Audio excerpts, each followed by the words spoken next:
열왕기상 18장 41절부터 46절까지의 말씀을 저희들 한 목소리로 함께 봉독하도록 하겠습니다. 시작. 엘리야가 아합에게 이르되 올라가서 먹고 마시소서. 큰 비소리가 있나이다. 아합이 먹고 마시러 올라가니라. 엘리야가 갈멜산 꼭대기로 올라가서 땅에 꿇어 엎드려 그의 얼굴을 무릎 사이에 넣고 그의 사환에게 이르되 올라가 바다 쪽을 바라보라. 그가 올라가 바라보고 말하되 아무것도 없나이다. 이르되 7번까지 다시 가라. 7번째 이르러서는 그가 말하되 바다에서 사람의 손만한 작은 구름이 일어나나이다. 이르되 올라가 아합에게 말하기를 비에 막히지 아니하도록 마차를 갖추고 내려가소서 하라 하니라. 조금 후에 구름과 바람이 일어나서 하늘이 캄캄해지며 큰 비가 내리는지라.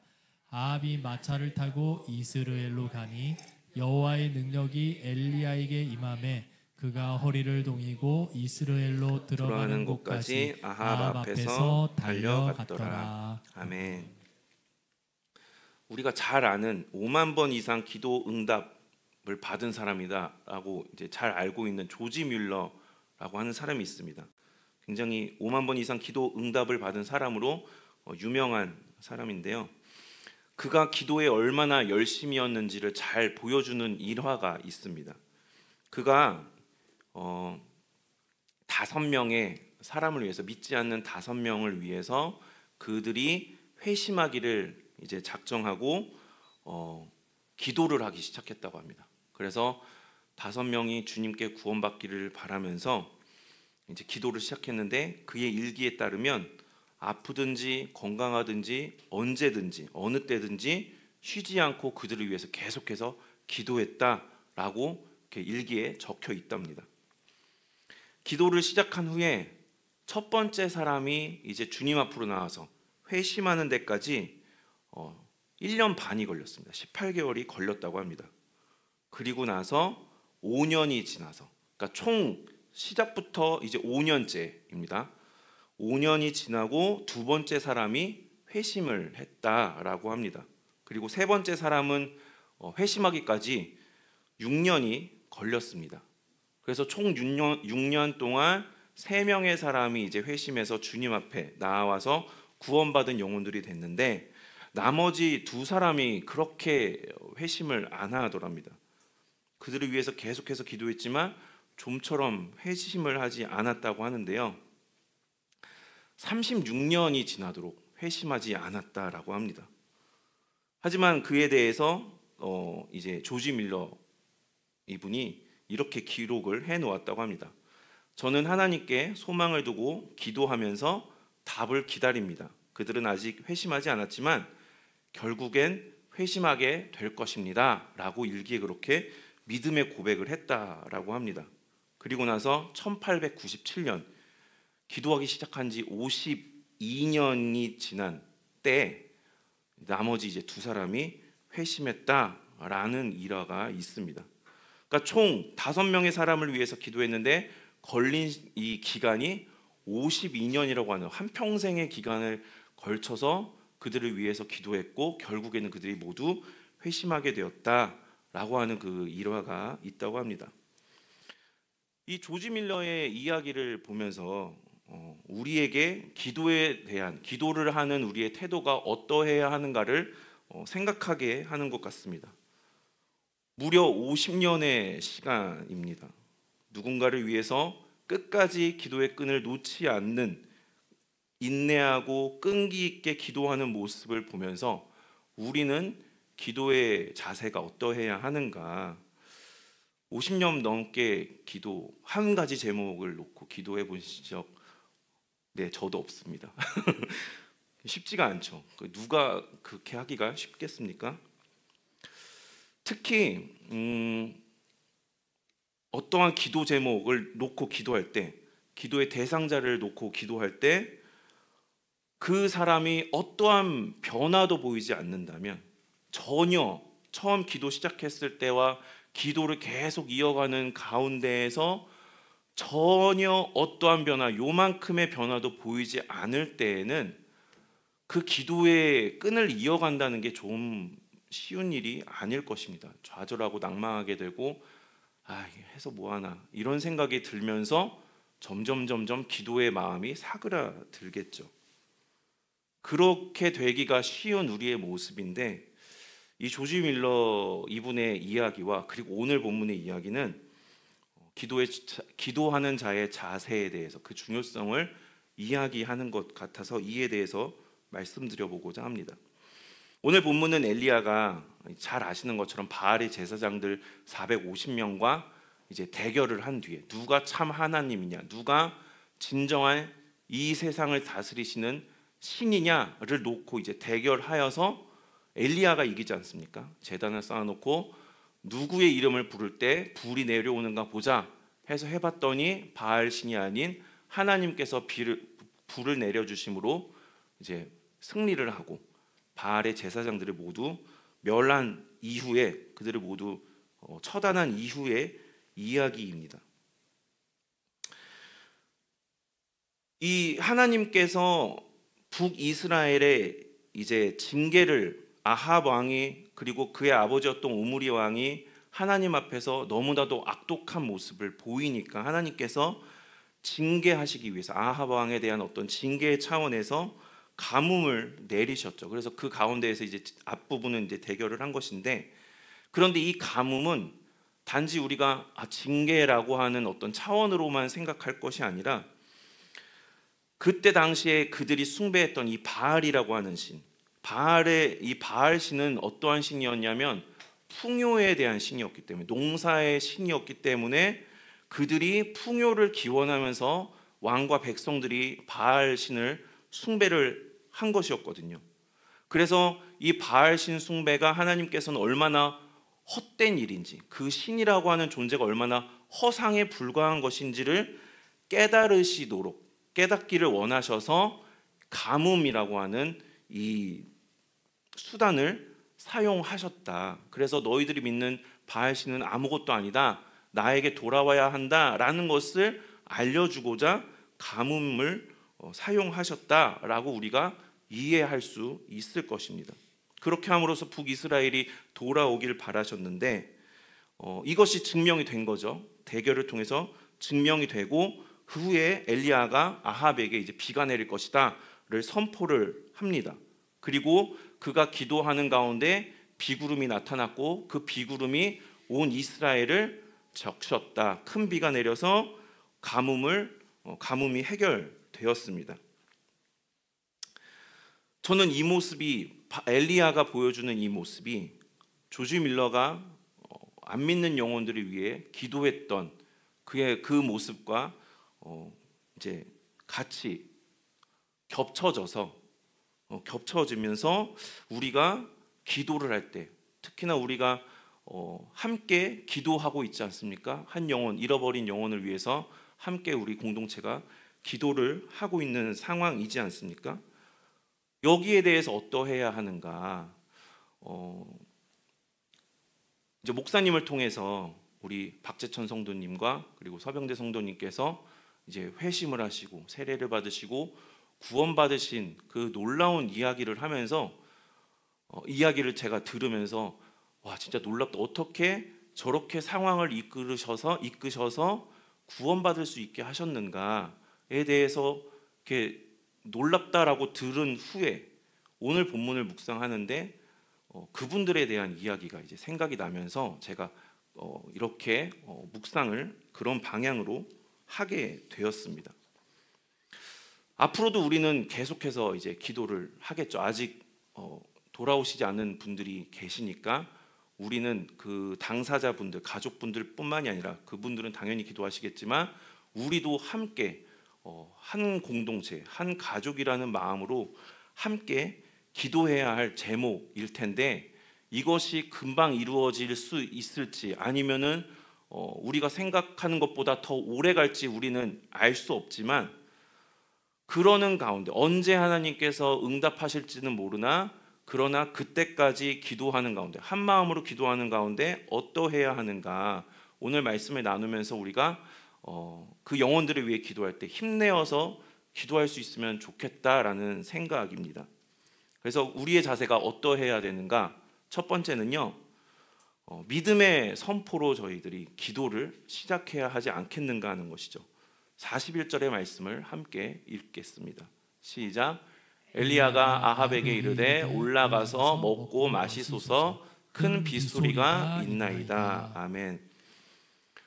이때는 어떤 상황이었습니까? 그쵸, 가뭄의 상황이었죠. 우리 한여름 7월 말 8월 초 막 이렇게 땡볕이 구름 한 점 없이 땡볕이 내릴째는 막 아지랑이가 피어오르는 어떤 그러한 상상을 제가 해보았는데, 전혀 비가 올 것 같지 않은 그런 날씨였을 것입니다. 분명 그런 날씨였을 건데, 그럼에도 엘리야가 빗소리가 있다, 빗소리가 들린다라고 이야기를 한다는 것이죠. 이것은 무엇입니까? 엘리야가 믿음의 선포를 하고 있다라는 것이죠. 하나님께서 엘리야에게 이미 먼저 말씀하신 게 있기 때문에 그 약속의 말씀을 신뢰해서 선포를 먼저 한 것입니다. 이것이 우리가 영혼을 위한 기도의 첫 모습이 되어야 하지 않겠는가 하는 것입니다. 왜냐하면 엘리야가 비를 내릴 것이다 라고 하는 하나님의 약속의 말씀을 받은 것처럼 주님께서 가장 기뻐하시는 기도가 우리는 무엇인지 알지 않습니까? 한 영혼이라도 주님께로 더 돌아오는 것을 주님께서는 가장 기뻐하시는 일이고, 그런 기도를 가장 기뻐하시기 때문입니다. 그래서 그 사람이 하나님께 돌아올 만한 어떠한 변화, 조짐이 보이지 않는다라고 하여도 그 대상을 향해서 엘리야처럼 반드시 그분의 영혼 위에, 그분의 삶 위에 구원의 단비가 내릴 것이다 라고 하는 이 믿음의 선포를 우리가 해야 하지 않겠는가 하는 것입니다. 18장 1절에서 이렇게 말씀을 합니다. 많은 날이 지나고 제3년에 여호와의 말씀이 엘리야에게 임하여 이르시되 너는 가서 아합에게 보이라. 내가 비를 지면에 내리리라. 이 말씀을 의지해서 믿음의 선포를 한 것처럼 우리 역시도 주님께서 말씀하신, 약속하여 주신 그 말씀에 의지하여서 우리가 먼저 선포를 해야 된다는 것이죠. 누가복음 19장 10절에서 이렇게 주님께서 말씀을 하십니다. 인자가 온 것은 잃어버린 자를 찾아 구원하려 함이니라. 아멘. 이 말씀뿐만이 아니라 성경 곳곳에는 잃어버린 영혼에 대한 하나님의 그 마음, 하나님의 뜻이 어떠한가를 곳곳에서 말씀하고 계시기 때문에 우리가 그 무수한 말씀, 약속의 말씀 위에 서서 믿음으로 선포하고 잃어버린 영혼을 위해서 우리가 기도하는 하나된 공동체가 되기를 소망합니다. 두 번째는요, 끝까지 하는 기도입니다. 오늘 본문 42절과 43절의 말씀을 함께 읽도록 하겠습니다. 시작. 엘리야가 갈멜산 꼭대기로 올라가서 땅에 꿇어 엎드려 그의 얼굴을 무릎 사이에 넣고 그의 사환에게 이르되 올라가 바다 쪽을 바라보라. 그가 올라가 바라보고 말하되 아무것도 없나이다. 이르되 7번까지 다시 가라. 아멘. 엘리야가 산 꼭대기에 올라가서 무릎을 꿇고 무릎 사이에 얼굴을 넣고 기도를 합니다. 그리고 사환에게 바다 위에서 뭐가 보이는 게 있는지를 묻습니다. 근데 사환이 아무것도 없습니다 라고 대답을 하니까 다시 가서 봐라. 역시 아무것도 없습니다. 7번까지 가서 확인을 해라. 이렇게 이야기를 합니다. 이 7번까지라고 하는 것은 총 횟수 7회, 총 횟수가 7번을 의미합니다. 그래서 이 7번을 그냥 7번 왔다 갔다 라고만 생각할 수가 있는데 이 성경에는 이 숫자를 가지고 의미를 또 부여하지 않습니까? 이건 역시도 마찬가지입니다. 우리가 3이라고 하는 숫자를 완전수라고 이해하는 것처럼 7 역시 이들에게는 완전수를 의미하기 때문에, 그렇다고 한다면 어떤 의미로 우리가 받아들일 수가 있겠습니까? 완전해질 때까지 반복해라 라고 하는 엘리야의 말이라는 것입니다. 즉 비구름이 나타날 때까지 몇 번이고 다시 가서 확인해라. 하늘을 바라봐라. 근데 그것을 사환에게만 그렇게 시켰겠습니까? 그동안 엘리야는 무엇을 하고 있습니까? 무릎을 꿇고 무릎 사이에 얼굴을 넣고 계속 기도를 하고 있는 상태죠. 이 자세는 철저히 하나님 앞에서 낮아진 자세, 겸비한 자세, 하나님께 간절히 매달리는 자세를 의미합니다. 즉 우리가 또 어떻게 이해할 수 있겠습니까? 잃어버린 영혼의 구원받을 때까지, 그들의 구원을 위해서 구원의 비구름이 보일 때까지 그 간절함을 잃지 말고, 간절함에 무릎을 풀지 말고 계속해서 끝까지 몇 번이고 우리가 기도해야 한다라는 것으로 우리가 받아들일 수 있지 않겠습니까?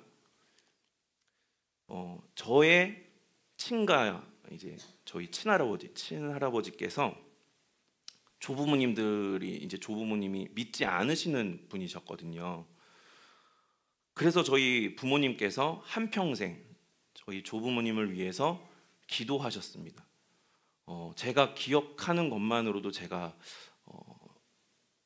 초등학교 저학년 때였으니까 30년 넘게 저희 부모님이 이제 기도를 하신 거거든요. 그래서 가정 예배를 드릴 때마다 항상 이제 부모님은 우리 할머니 할아버지를 위해서 기도하자, 구원을 위해서 기도하자 하셨고, 어떤 때만 되면, 어떠한 기회만 생기면 이제 시골에 가셔서 같이 교회 다니세요, 이렇게 좀 예수님 믿으셔야 돼요, 어떤 영접을 이렇게 권면을 계속 하셨습니다. 이제 그때마다 이제 화내시고 내가 무슨 교회를 가냐 막 그러셨지만, 저희 이제 어머니 아버지는 그래도 포기하지 않으시고 계속 그렇게 30년이 훌쩍 넘는 시간 동안 계속 기도를 하시고, 자녀들인 저희도 함께 기도를 하기는 했는데, 제 입장에서 제가 이렇게 볼 때는 간절한 마음으로 저도 나름대로 막 기도했거든요. 하나님, 우리 할머니 할아버지 좀 제발 구원해 주세요. 기도를 하는데 가서 교회 가시자고, 심지어 자녀들인 저희들이, 이제 손주들인 저희들이 가서 교회 얘기만 꺼내면, 딴 때는 인자하게 막 하시다가도 교회 얘기만 꺼내면 날카로워지셔가지고 말이 이렇게 팍팍 이렇게 나오시는 겁니다. 그래서 저희 작은 누님께서는 한번 혼자 가서, 너무 이제 간절하다 보니까 가서 이제 시골에 가서 구원 받으셔야 된다고, 교회 다니셔야 된다고 이제 저희 작은 누나가 이렇게 가서 했거든요. 때리셨습니다. 네, 그 정도로 완강하게 거부를 하셨거든요.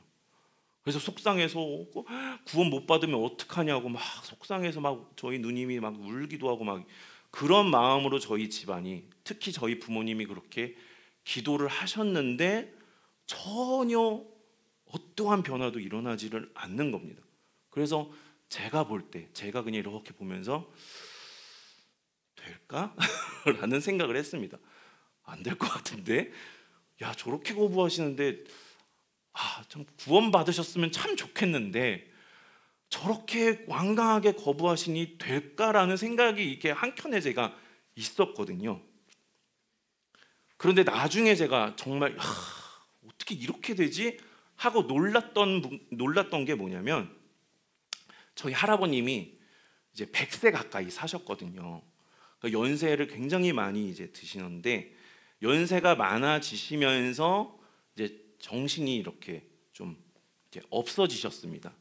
소위 이제 치매가 찾아오셔서 이제 자녀들인 이렇게 당신의 아들은 알아보시는데 손주와 며느리는 이렇게 못 알아보시는 그러한 이제 그런 상황까지 가셨거든요. 결국에는 이제 연세도 많고 이제 정신도 없으시다 보니까 요양병원으로 이제 저희가 모시게 되었는데, 어떤 요양병원이었냐면 저희 외가 쪽에서 운영하는, 외가 쪽에 이제 요양병원을 운영하면서 거기서 사역을 하시는 목사님이 계시는 그 요양병원으로 저희가 모셨습니다. 그런데 저희 할아버지께서 정신이 온전하지 못하시니까 아무런 저항 없이 예배에 참석을 하시는 겁니다. 예배에 참석하시고 아멘 하세요 하면은 아멘 아멘도 하시고, 이렇게 얘기도 되게 잘, 이렇게 설교 말씀도 잘 이해하시는지 안 하시는지는 모르겠으나, 그러나 어쨌든 참석하셔서 아멘도 하시고 예배도 잘 드리신다라고 하는 그 목사님의 이야기를, 소식을 들으면서 저희가 얼마나 기뻤는지 모릅니다. 그리고 이제 나중에는 세례를 이제 받으셨거든요. 그래서 당시에 저희 큰애가 이제 아기 때였을 때, 저희 아버지랑 저랑 저희 아기 뭐 이렇게 가서 이렇게 손주도 보여드릴 겸, 증손주 보여드릴 겸 이렇게 갔는데, 세례를 받으시는 그 장면이 아직도 저의 이렇게 기억에 선명하게, 얼마나 감동적이었는지 모릅니다. 그래서 저희 부모님들이 한평생 기도하셨는데 안 될 것 같았는데 결국에는 구원해 주시는구나, 이게 너무나 감사하고 감동적이었고, 또 놀라운 게 치매를 하나님께서 도구로 사용하셔서, 구원의 도구로 사용하시는 것을 보면서 제가 이거를 이렇게 사용을 하시는구나 라는 생각이 제가 들면서, 참 이렇게 하나님의 방법은 정말 종잡을 수가 없다, 정말 놀랍구나 라는 생각을 제가 했습니다. 그래서 하나님이 하시고자 하면, 이제 물론 저도 많이 흔들리고 합니다만, 그러나 고백할 수 있는 것은 하나님이 하시고자 하면 반드시 된다, 안 되는 게 없다라는 것을 그때에도 제가 깨달았던 것 같습니다. 우리가 함께 끝까지 포기하지 않는 믿음으로 하나님의 약속의 말씀 위에 서서 정말 그러한 기도를 쌓는 우리 생명문 공동체가 될 수 있으면 좋겠습니다. 당장은 작은 비구름조차 보이지 않죠. 특히 우리가 함께 지금 나누고 있는 영혼의 구원에 대해서는 더욱더 아마 비구름이 전혀 보이지 않는 분들이 계실 것입니다.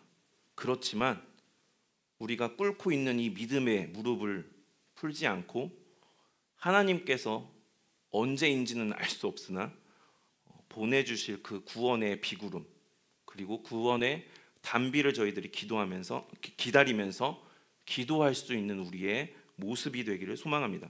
그리하여서 끝내는 반드시 구원하시는 하나님의 역사를 경험하게 되기를 소망합니다.